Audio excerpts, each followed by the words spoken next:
కాకపోతే ఇప్పుడు ఏంటంటే పాత అలాట్మెంట్ కేసీఆర్ చేసిన అలాట్మెంట్ మంచి అలాట్మెంట్ అది గవర్నమెంట్ ల్యాండ్స్ తర్వాత గుట్టలు ఎవరికి ఇబ్బంది లేదు అది తీసుకోపోతే అసలు దానికి సాగతిచ్చినాం మేము కూడా సపోర్ట్ చేస్తాం దానికి.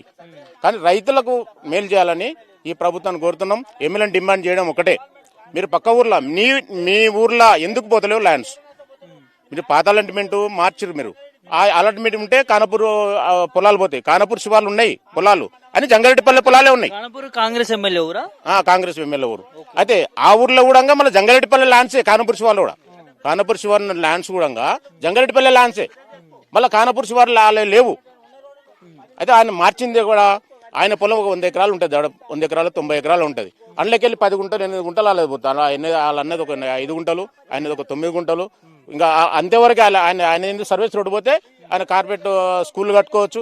ఎట్లా స్కూల్ ఫీల్డే కదా ఎమ్మెల్యేది, డెవలప్ కావచ్చు అని చేసిన చిన్న రైతులను మొత్తం నాశనం పట్టించుండు.